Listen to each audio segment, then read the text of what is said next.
Brian Holdsworth has recently released a video titled "Should Catholics Listen to Heavy Metal?" in which he makes the Catholics, and I guess Christians at large, should avoid heavy metal music. His argument doesn't center around satanic lyrics or any kind of anti-Christian imagery, though, nor does it generally center around heavy metal culture or a heavy metal lifestyle being detrimental to one's spiritual life or being sinful. Rather, his case focuses upon virtue ethics, the idea being that heavy metal music fosters negative emotions and negative passions in its listener, and then thus is bad for helping them foster greater virtue. In particular, Holdsworth argues they promote anger and despair within the listener. Holdsworth says that historically, before he became a Christian, he was a fan of heavy metal music and describes himself as a metalhead. But upon his conversion, he gave up the music at one point during Lent. He then ultimately destroyed by throwing away his collection of CDs and generally hasn't looked back. He said that it was spiritually beneficial for him, and when he's tried to go back and listen to it since then, he said it will foster negative emotions and passions within him, and he said that these negative emotions and passions are detrimental for his spiritual life and detrimental for him being what he needs to be as a husband and as a father. Before starting this video, I just want to say to Mr. Holdsworth, with his experience with the genre, and if it does cause him to have those negative feelings, or it's disadvantageous for him as a father and a husband, then I think that it's the right decision to quit listening to music like that, if that really is your effect. Because first and foremost, I think that your commitment is to the Lord and to you and your family. I want to say, though, that I've also done the same. I've given up listening to it for Lent, and I think that it was difficult in the sense that fasting is difficult, and it was rewarding in that sense.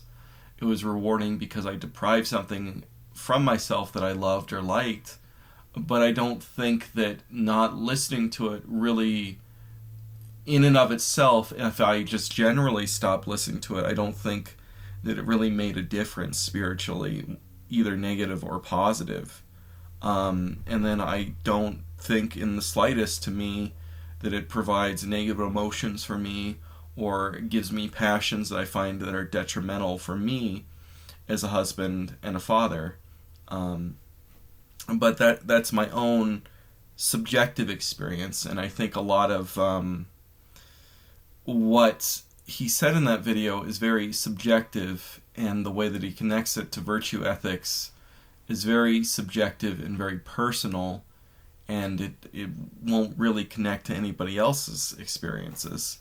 Because if you look at the comment section on that video, you're going to notice that his viewership is actually in pretty stark disagreement, I would say. I don't think it was a very popular video at all, and his audience disagrees with him. I don't know, maybe there's some underground Discord or something like that. He says he went on to Reddit, Catholic, I guess R Catholicism, and said, do you think that Catholics should listen to metal? And they all said, no, it's fine, you can listen to metal too. But I don't think that there's some 4chan board conspiracy or deep Discord or Reddit group or Twitter group chat or anything like that came out of nowhere, out of the woodwork, to just say you're wrong about this. I think that it really is his audience that probably said, no, we disagree with you, in his comment section. And I guess maybe from his perspective, what you could be saying is that they're defending their vice. So it'd be like if you had somebody who, they got cornered about their drinking, or they got cornered about their smoking, or whatever, and they were defending it, and they're saying, well, it's not so bad that I smoke cigarettes, and it's not so bad that I drink too much, it's not so bad that I smoke pot, right? But I think that you have a problem here because of the way that Holdsworth condemns this music. It's very weak in the way that he does it, because his condemnation rests solely upon subjective emotions that the listener is feeling from the music, and the idea that these emotions are negative, and therefore invoke a lack of virtue. And then I gotta say, my own response to this type of music is the opposite, and I think that the vast majority of the listeners would say that their own response to it is also the opposite. I think that hard rock, heavy metal music, whatever you want to call it, it provides people with a sense of strength, and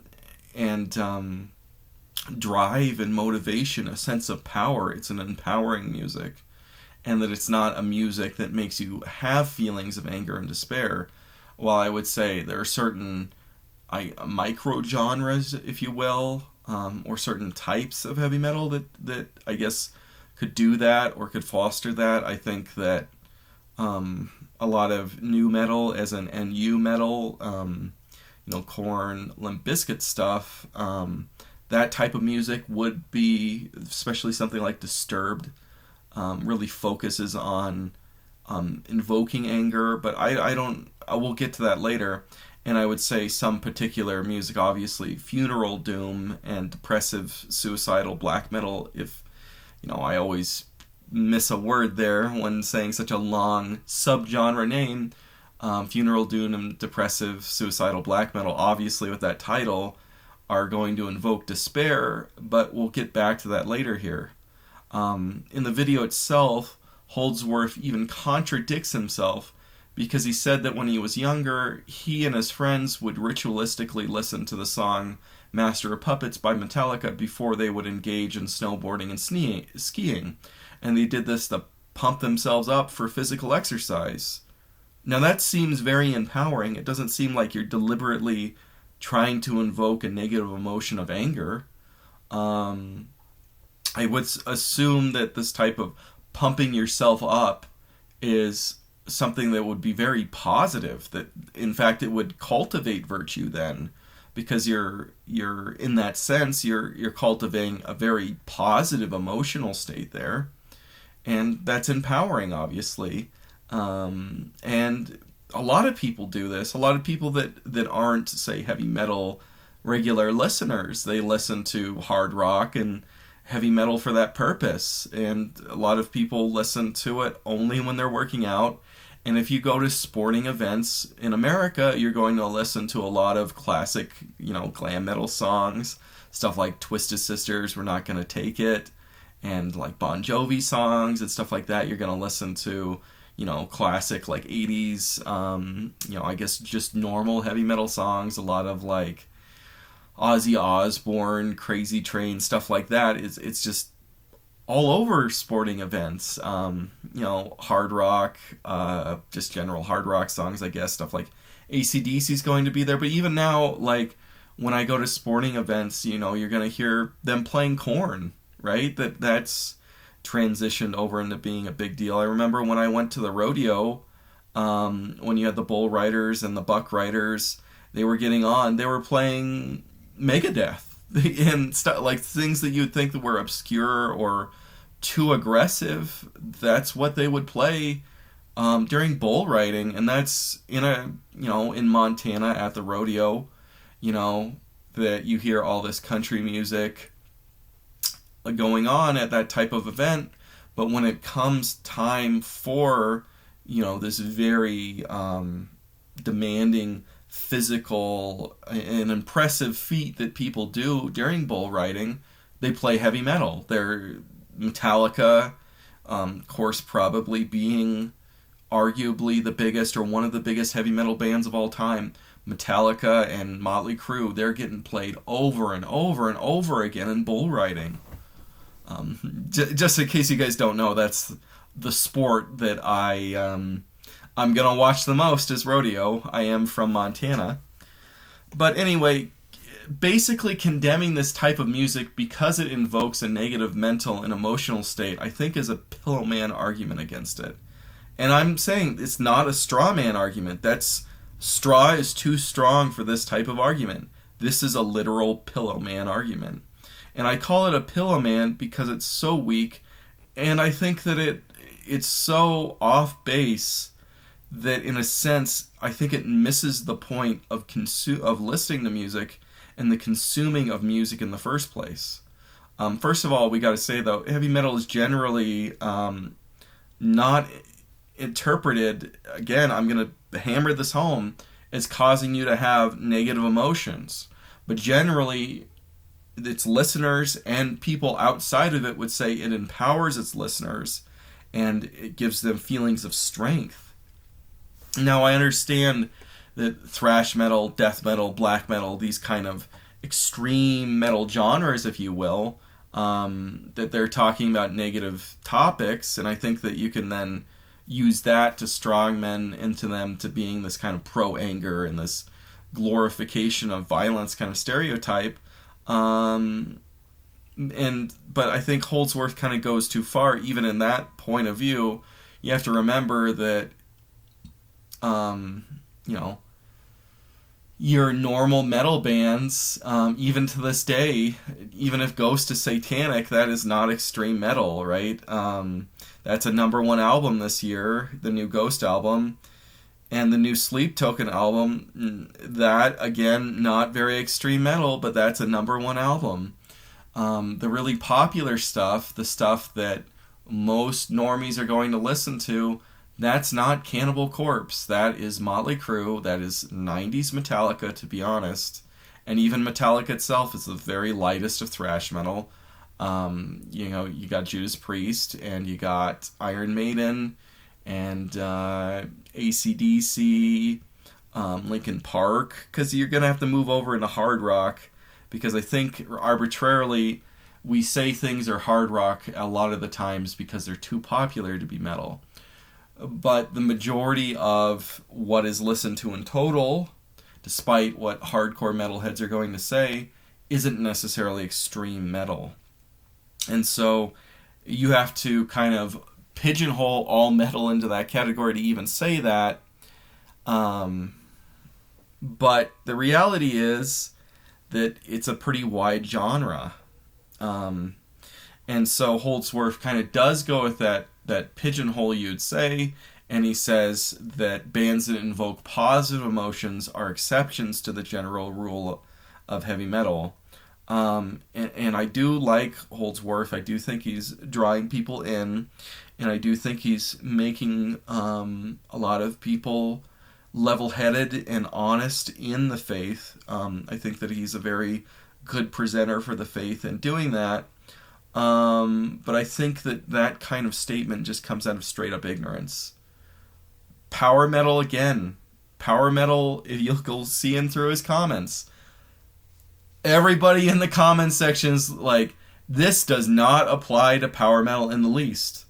And the reality is that power metal, in terms of the total influence of metal and total what metal is as a genre worldwide, its popularity, album sales, power metal is bigger than extreme metal. Power metal is an extremely important and defining genre, or subgenre, if you will, within heavy metal. And I don't think you could really describe any other type of music being more positive, more empowering, and more uplifting than power metal, full stop. I mean, a nickname for it is literally smile metal. That's just the way it is. You can't say that power metal is this type of music that is negatively going to invoke bad virtue in people. Power metal is an extremely uplifting type of music, and I'm going to say when it comes to, Christian rock, if you will, or Christian metal, where you're trying to... It's such a very awkward thing, and it's a very sticky topic because there are numerous Christians in the heavy metal scene and very important bands that make Christian songs on albums. You got Black Sabbath, you got Wasp, you got Alice Cooper, you got Megadeth, and so on and so on. And there's all these Christian songs, but they're not Christian artists wholesale. And so Christian rock and Christian metal and Christian soul and Christian hip-hop and so on and so forth, it's this really sticky thing to where you don't want to have that label, because then you won't be able to write songs about everything you want and be able to write Christian songs or songs that invoke Christian faith. And so I think that Christian popular music, outside of traditional music or classical music, when it's deliberately trying to invoke faith or uplifting in a general sense for your faith, and that kind of like feeling, I guess, I think it works best with power metal. I think that bands like Narnia and bands like Theocracy, and you could say early Stryper is definitely US power metal, that kind of stuff, that upliftingness of power metal, that's what works best with the whole Christian rock, faith and praise worship kind of point of view. Now, I think that there is definitely something to be said for the other types of Christian metal. Doom metal has always had this connection from day one with the first Black Sabbath album itself, with songs like Wicked World, to Catholicism and to Christianity. Sadly, Geezer Butler is not a practicing Catholic anymore, very sadly, but doom metal has always had this connection to Christianity. Doom metal always has positive iconography of Christianity, even if it's not pro-Christian. You think of, obviously, Black Sabbath. The title itself of the band seems like it's going to be an occult band, but many of those lyrics are pro-Christian, and there's outright Christian songs, outright Catholic songs on many of those albums. There are some Black Sabbath songs, like Disturbing the Priest, that aren't like that, obviously, that are the opposite. But for the most part, Black Sabbath itself has a very pro-Christian message, I would say, throughout most of their history. But doom metal has this pro-Christian iconography with band named literally St. Vitus, band named literally Candlemas. Their iconography is very pro-Christian. Even, pentagram. They have a pentagram with a goat in it on the thing. But Victor Griffin, through his Christian faith and the way that the lyrics of Bobby really are in that band, of lamenting sin rather than celebrating it in a way that, a hard rock band like AC/DC might, it is, doom metal really grabs on to this sense of foreboding with sin and with the final judgment. Doom metal, and I'll say this later, really invokes the fear before judgment. Now, that's something that is really different than the praise and worship that you're going to get from power metal. But then again, there's a Christian impulse, and there are several Christian doom metal bands. The other tact that Christian bands will take is that they'll go down that extreme route.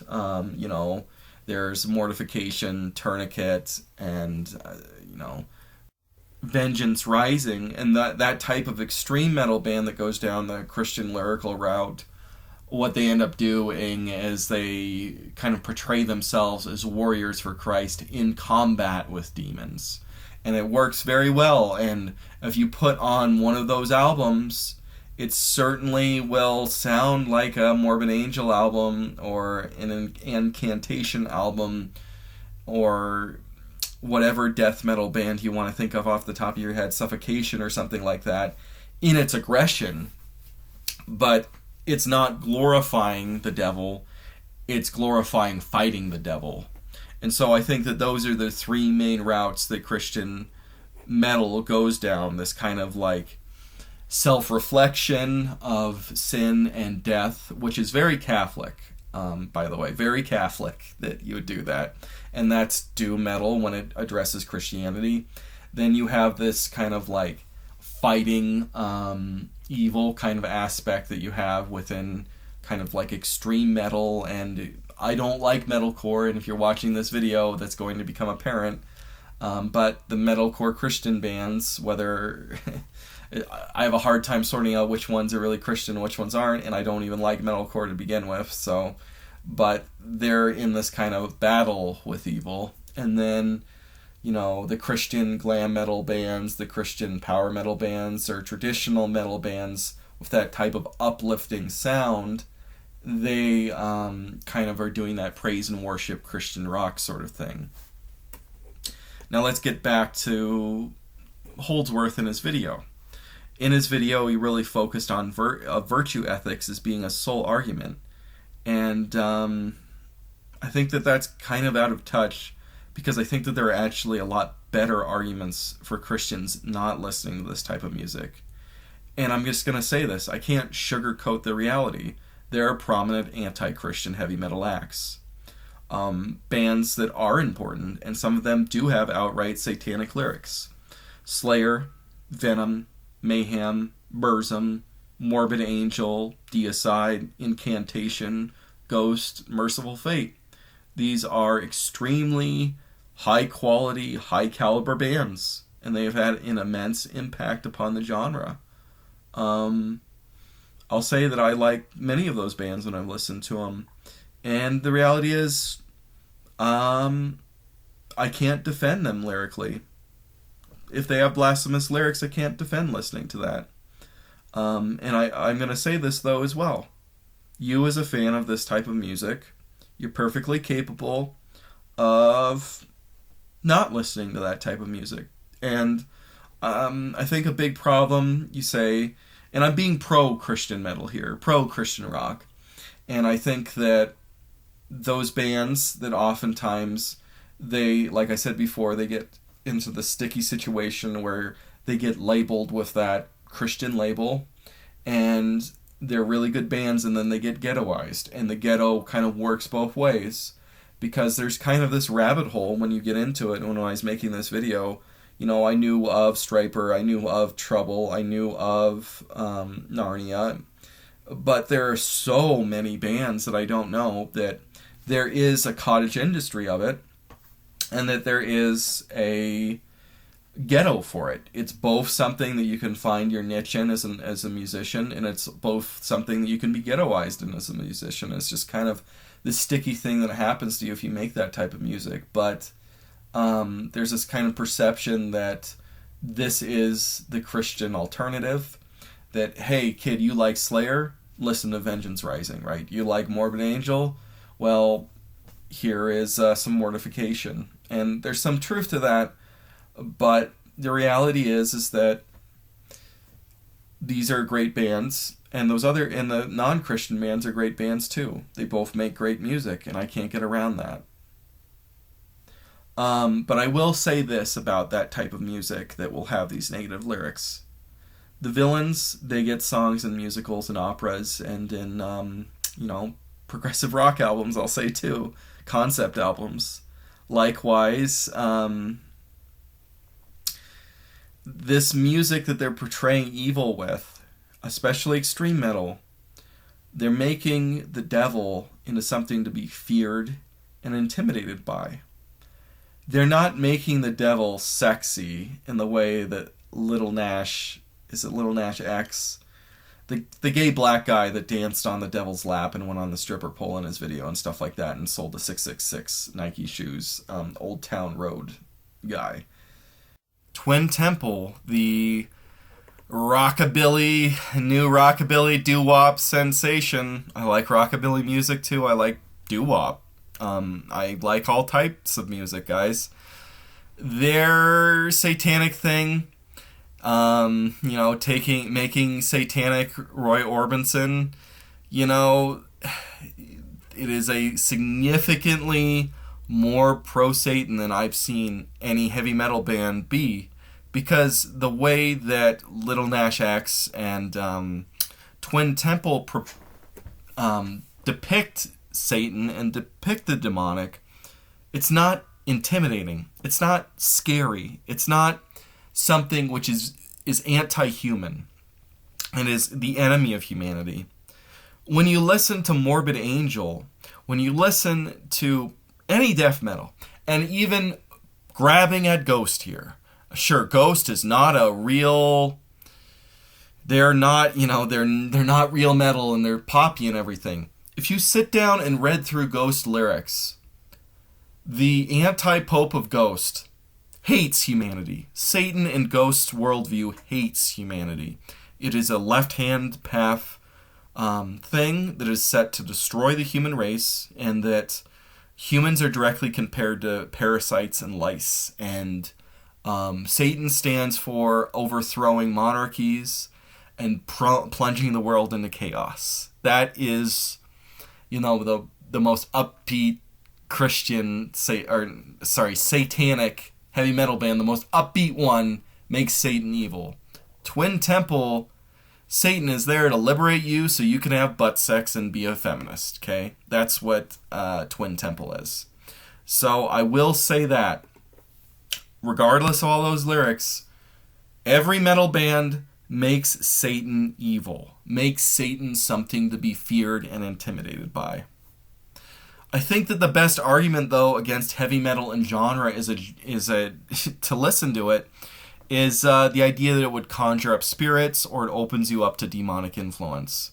There was the infamous trial of Judas Priest, where they said the song "Better by You, Better by Me" had this backmasked command in it that said, "Do it," and then the two teenagers blew their heads off with shotguns, right? Of course, it was bunk. This was part of the whole satanic panic thing in the 80s that kind of lingered on a little bit into the 90s in America. And I've seen this video by a Catholic priest, Father Isaac Mary Ralia. And he had this whole conversation about hell, very anti-heavy metal in that big conference. And he told this story about how this Led Zeppelin CD somehow was enchanted by occult power. And this isn't Led Zeppelin, this isn't, Venom, right? This isn't Mayhem. This is a Led Zeppelin CD, one of the biggest artists in the history of the world, right? So he's talked about this Led Zeppelin CD. They couldn't break it, and then ultimately they put holy water on it and it basically blew up like it was enchanted with satanic power. My only comment on this is that I'm very doubtful of it, and I think that superstition can be very harmful. And I think, as played out by the fruits of the music, is that generally it is an empowering and uplifting music, and it doesn't drive people down negative paths in their lives any more than any other type of music. Okay? I don't think that the devil is invoking satanic spells in Led Zeppelin songs. That's just the reality, guys. Anyway, let's turn to something that is also something you can argue against heavy metal as a music genre and as a subculture with.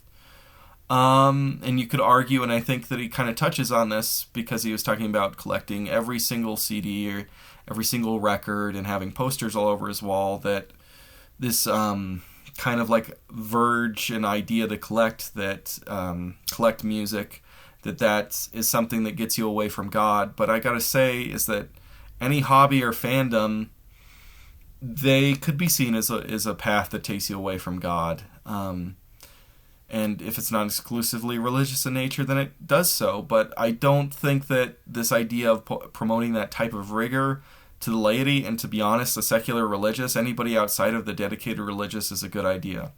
Putting on such immense strictures onto the laity, and to be honest, again, the secular religious, that has not panned out well through the history of Christianity, especially in non-Catholic Protestant sects that go pretty extreme.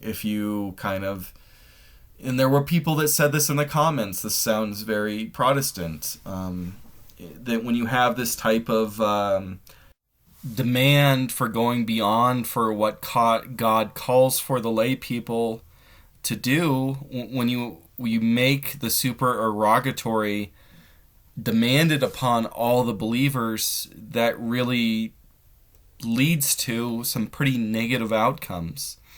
A lot of Protestant sects will not believe in the difference between what is required and supererogation, and that will lead to very negative outcomes with them, where people are literally, they have this point of view that you're 100% on board and there is no fun allowed type Christianity, or you've fallen and you're not a Christian anymore. And looking into the Christian music scene, you'll see that kind of thing happening. That they're all super on board, or they're not religious. They're atheists. That there's no in between. And I think that this lack of supererogation is a very, very negative and bad thing. This lack of the option of supererogation is a bad thing which undermines people's faith in God. Anyway, let's continue on to the subculture thing. The real issue, I think, in heavy metal subculture is substance abuse, right? But I just want to say that this is something that happens in every live music subculture. In every music subculture, there's just something about live music and really about touring. Touring is an extremely difficult and taxing activity for a live music for somebody that plays live music, and that's just part of the business. It just sucks. That's just the way it is. That touring is going to lead to over drinking and in some cases drugs. But I gotta say, I don't think heavy metal's that pro hard drug. And I think that heavy metal subculturally is not pro hookup culture and is not pro casual sex. I think that dance music and raves and stuff like that, way more into hardcore drugs and way more into hooking up for casual sex. Hip hop, maybe to a lesser extent, but it's still more than heavy metal, more than mainstream rock music is into that. And I think, with the exception of glam metal, your Motley Crues and your Rats and your Twisted Sisters, that type of metal, a subgenre, if you will, metal's not that sexual.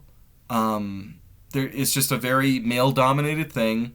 I don't think it's overtly sexist towards women, but it's not a sexual form of popular music. People don't go into the genre.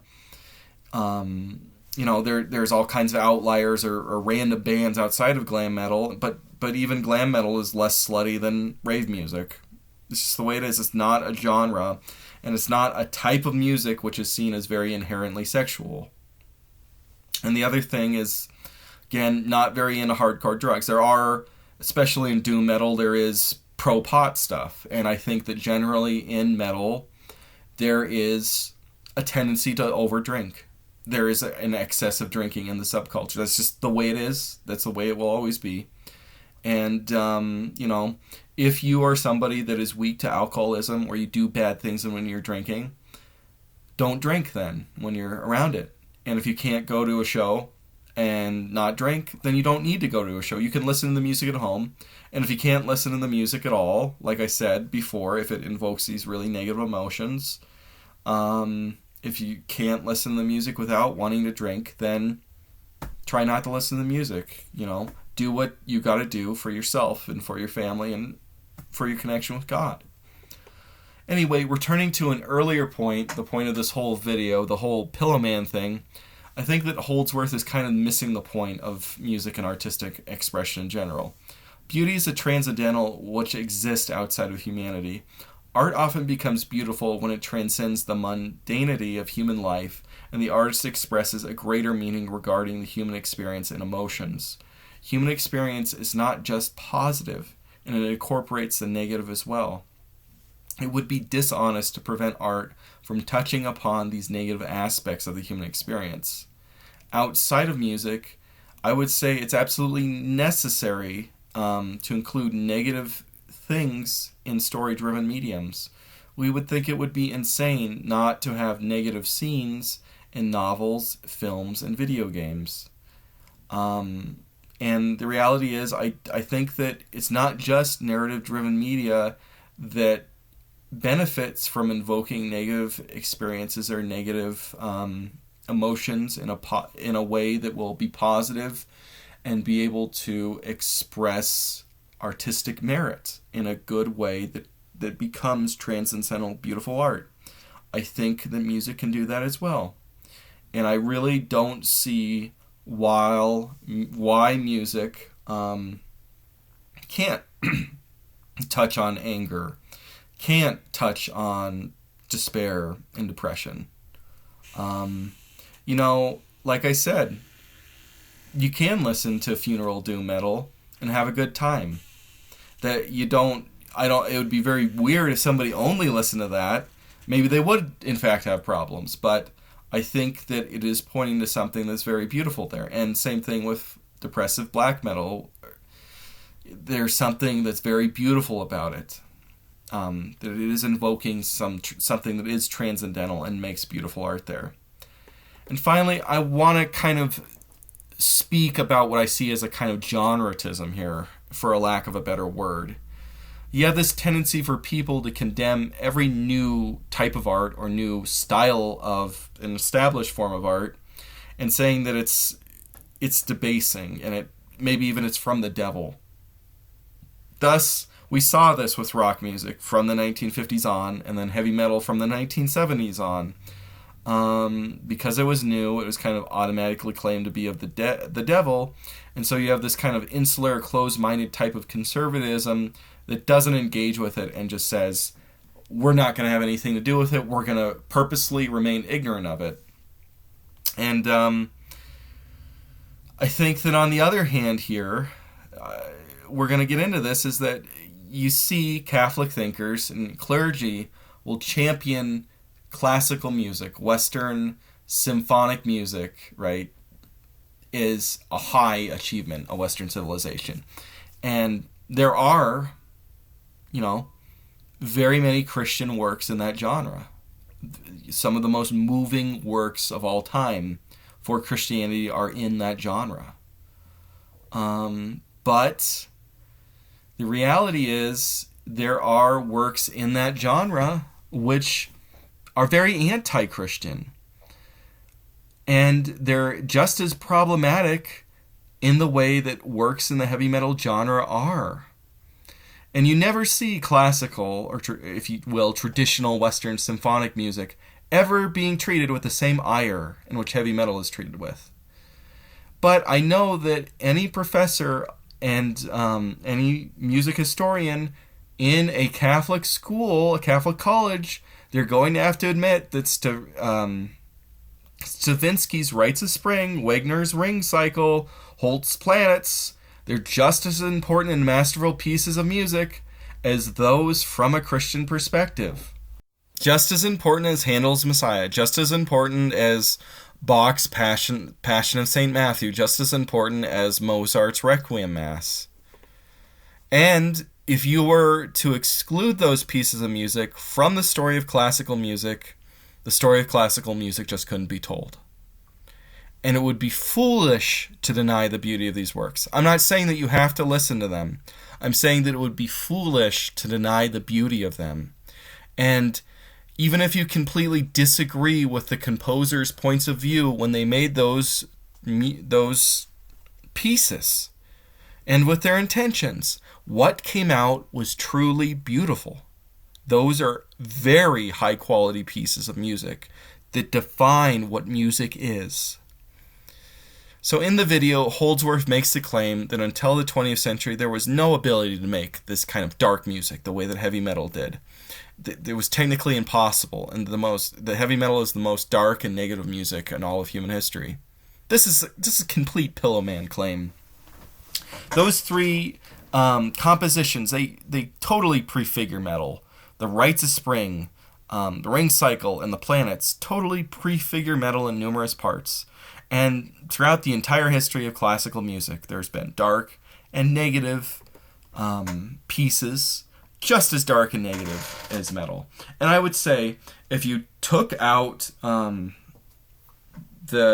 music and just wrote it down, there is no music, when written down, which is a more prototypical piece of heavy metal music than Holst's Mars. Nothing compares. That is the most prototypical type of music, if you put it in if put in notation, to be the prototypical example of heavy metal. And outside of classical music, jazz before 1970, before the first Black Sabbath record, before, all those other bands that are technically heavy metal before that, your Blue Cheers and so on. Jazz can be incredibly aggressive. There's examples of blues, country, folk, whatever. They're dark, aggressive, negative, in the same way that your extreme metal can be. And then, when speaking of classical, I also want to talk about this whole idea of music invoking negative emotions, in particular despair and depression, as a bad thing, something we need to avoid from a virtue ethics perspective. Holdsworth, he really latched on to this whole Plato quote in the Republic about banning dirges and lamentations for the betterment of society. Now, Is the Republic something to really be taken seriously? Is it even a major work of Plato's? Has it been promoted more as history has gone along than it would have been seen of in the times? Is Timaeus the bigger work? Did Plato believe in the Republic at all? Is the Republic just a thought experiment? So on and so forth. But let's just take that on its face value. The Church doesn't agree with Plato at all on that one. Music in the Catholic tradition is obsessed with dirges, and in particular, many traditional chants could be defined as dirges. And I'm not going to point to any greater example of this than Dies Irae. Dies Irae is a definitive song in Requiem Masses, and included as part of the Requiem Mass before, the Novus Ordo. There is no greater example in all of musical history for a dirge than Dies Irae, and the invoking of the final judgment with that song. Everything in doom metal stands in the shadow of Dies Irae. That's the reality. No other guitarist, no matter what they do, can ever compare. No Victor Griffin, no Tony Iommi, no anybody in doom metal can compare with Dies Irae. That's the reality. Everything they do is going to be in the shadow of that forever. And I just want to say, now that I'm closing up this video, I want to offer up an olive branch. I don't want to have any hostile feelings towards Holdsworth, and I don't want to have any hostile feelings towards any people that feel this way. I want to stress that if this type of music does invoke these negative feelings, negative emotions, which are detrimental to you, then you ought to avoid this music. I just want to say, though, that Christians should not shy away from engaging in new art forms or being influenced by them. We don't want to have this kind of insular conservative culture which just ignores the outside world and promotes this kind of ignorance of it. Or that kind of just tries to have somebody else on our behalf pick and choose music for us, to kind of curate it after it's occurred. We should really engage with the outside world. We should really engage with music as an art form.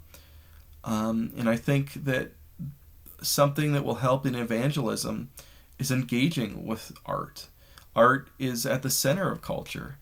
And if we're able to create good art, then we'll be able to drive the culture forwards.